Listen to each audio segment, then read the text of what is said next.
bolaligimda orzulari ko'p qiz edim. Ularning aksariyatiga hech kim ishonmas edi. Men faqat o'zim ishonar edim.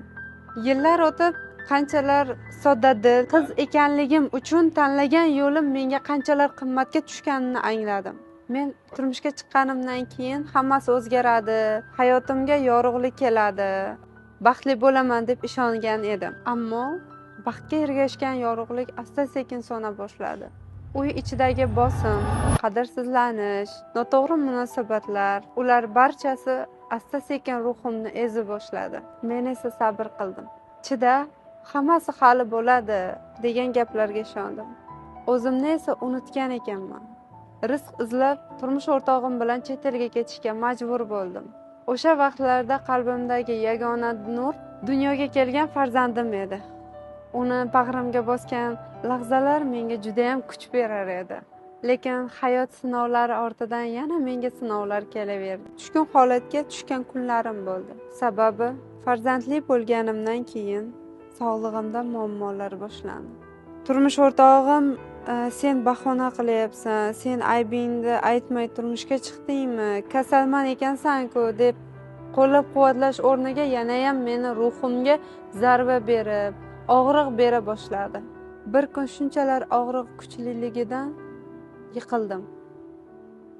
Ya'ni to'shakka mixlanib qoldim. Turmush o'rtog'im uchun, farzandim uchun oyoqqa turishga majburman, kurashishim kerak derdim-u, fikr kelar edi-yu, lekin oyoqqa tura olmasdim va o'z yurtimga, O'zbekistonga qaytib kelishga majbur bo'ldim. Turmush o'rtog'imning oila a'zolari meni qabul qilmagandan o'z ota uyimga qaytishga majbur bo'ldim. Soppa-sog' topshirgan qizini yurolmaydigan, nogiron ahvolda qaytarib olishga ularga ham juda ham og'ir bo'ldi. Bitta onajonim meni yordam berar edi. Har kuni o'zimga o'lim tilar edim. Yashashni istamas edim. Bir vaqtning o'zida ham sog'lig'imdan, ham oilamdan ajraldim. Ko'ksi artroz, suyak yemirilishi, poliartrit, bo'g'inlarim shishar edi.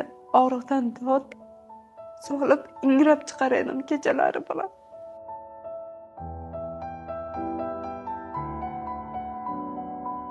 Men qayta oyoqqa turish uchun operatsiyalarga rozi bo'ldim. O'sha yurolmaydigan vaqtimda, hech kimga kerak emas vaqtimda shunaqangi qiynalar edim.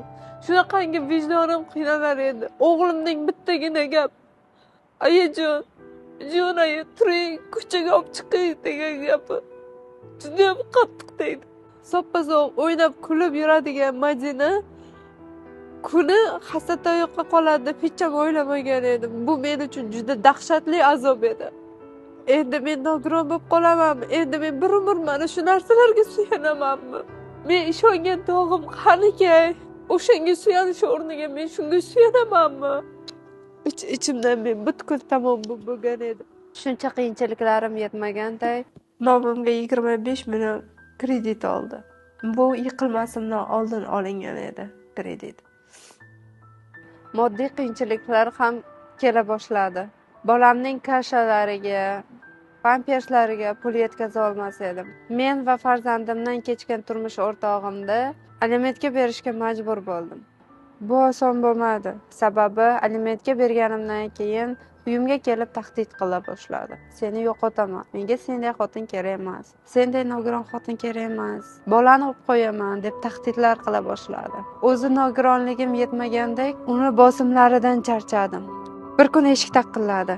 Men qo'rqqan insonim yana tahdid qilishga keldimmi deb o'yladim. Lekin ijtimoiy xodim kelgan ekan. Meni ahvolimda o'rganishdi. Hammasini mahalla inspektoriga aytib berdim. Order olishga majbur bo'ldim va menga yordam qilishlarini aytishdi. Men birinchi marta ota-onamdan tashqari menga yordam qo'lini cho'zmoqchi bo'lgan insonlarni ko'rdim. Mana shu zulmatlardan chiqishim uchun oxirgi umidimday ko'rinar edi ular. Ijtimoiy xodim mening ruhiyatimda o'zgarish bo'layotganini, qobig'imga o'ralib qolganligimni ko'rib, psixolog yordami kerakligini aytdim. Yuragimda va nihoyat kichik bo'lsa ham umid uyg'ondi.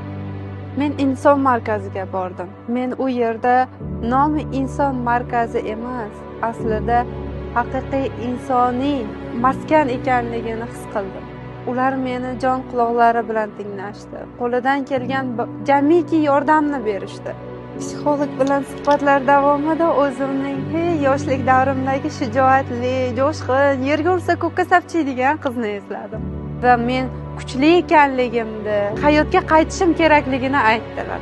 Bugun men o'sha avvalgi ayol emasman. Men qayta tug'ilgan ayolman. Menga mo'jiza berishmadi. Meni eshitishdi, ishonishdi.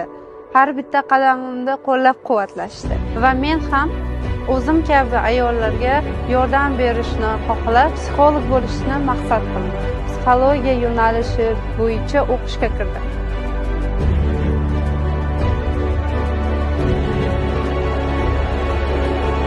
Hozir men o'ziga ishongan onaman. O'ziga ishongan farzandman. O'ziga ishongan kuchli talabaman. Va o'z oyoqlarim bilan maqsadlarimga erishayotgan kuchli ayolman.